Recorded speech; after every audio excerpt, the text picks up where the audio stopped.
Excuse me, প্রত্যেকদিন কেন এখানে এভাবে অপেক্ষা করেন বলেন তো? আপনার মতো খেয়ে দিয়ে শুয়ে পড়লেই তো হয়। আপনি এখানে থাকেন, এটাও তো আসলে বাসার কেউ দেখলে এখানে ঝিমানোর তো কোনো মানে হয় না। হয় ঝিমাবে না তো কি করবে? বিয়ে করেছো, এখন সংসার গুছাবে। কি শুরু করেছো তুমি? এটা কোনো কথা?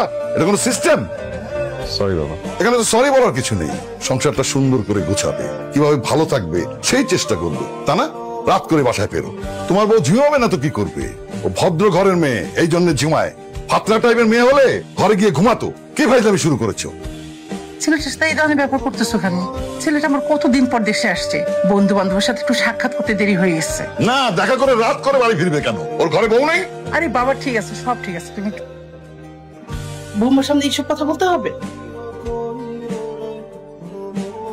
এক্সকিউজ মি, আপনি ঘুমাচ্ছেন? জি জি শুনুন, আপনি কি ঘুমাচ্ছেন? না, বলুন। আপনার সাথে একটু কথা বলা যাবে? জি আচ্ছা, আমি তো অনেক লেট করে আসছি।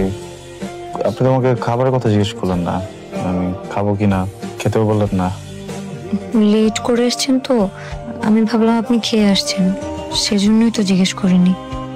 এটা কোনো কথা? মানে একটা মানুষ তো 2 দিন বাইরে খেতেই পারে, এর মানে তো এই না যে সে এভরিডে বাইরেই খাবে, তাই না? আমি তার উল্টা ভাবলাম যে আমি বাসায় এসে খাবো। লেট করে এসছেন তো, এই জন্য আমরা 3 জন আপনাকে রেখে খেয়ে ফেলেছি। ঠিক আছে, গুড নাইট। আমি কিছু করে দিই? না, প্রয়োজন নেই।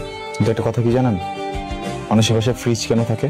যেন সবার জন্য রান্না করা হয়। কেউ যদি কোনো কারণে একদিন না খেতে পারে, খাবারটা যেন ফ্রিজে রেখে দেওয়া হয়, পরে লাগলে যেন সেই খাবারটা গরম করে খাওয়া যায়। ঠিক আছে? উঠতে হবে না, আমি খাবো না। ফাইন, কোনো বন্ডিং নাই, বাট লিগালি ওয়াইফ তো আমার। খাবার রাখলে কি হইতো? গড নোজ আমার ভাই আদৌ খেয়ে থাকতো না কি করতো। আপনার ভাই বাসায় যেটা রান্না করা থাকতো সেই খাবারটাই খেত, আর আপনার ভাই এত রাত করে বাসায় ফিরত। আর বাসায় আসার আগে সে আমাকে সবসময় বলে দিত সে কি খেতে চায়। সরি, বসেন না প্লিজ। আসলে খেতে লাগলে না আমার মাথাটা ঠিক থাকে না। ইটস ওকে, ক্ষুধা লাগলে মাঝে মাঝে আমারও মাথা ঠিক থাকে না, উল্টো পাল্টা হয়ে যায়, এটা কোনো ব্যাপার না। আপনি আজকে বাইরে থেকে খেয়ে আসেননি? খাবো কিভাবে? এমন ঝগড়া লাগছে? প্রমির সাথে? নাম মুখস্থ করে রাখছেন নাকি? আপনার মুখে অনেকবার শুনেছি। প্রমিস করে আপনার এখানে বাজে কথা বলেন। আমাকে নিয়ে বাজে কথা বলে এই জন্য আপনি ঝগড়া করেছেন? আর আপনাকে নিয়ে কেন বাজে কথা বলবেন? আপনার খারাপ লেগেছে?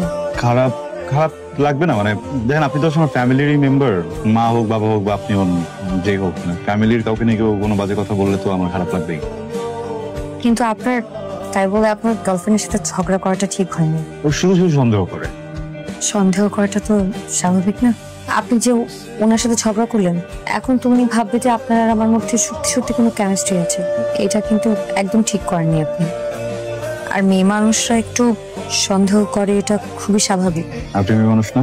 আমি যখন এখান থেকে যাই, আপনি তো জানেন আমি ওখানে যাই, কিন্তু আপনাকে বলেছে, তাই না? আপনি সন্দেহ করেন? আমি আপনাকে কিভাবে সন্দেহ করব? আমার তো আপনাকে সন্দেহ করার মতো সেরকম অধিকার নেই। কে বলেছেন দিকে? আপনি তো আমার মানুষের প্রতি মানুষের অধিকার থাকে, আপনি তো মানুষ।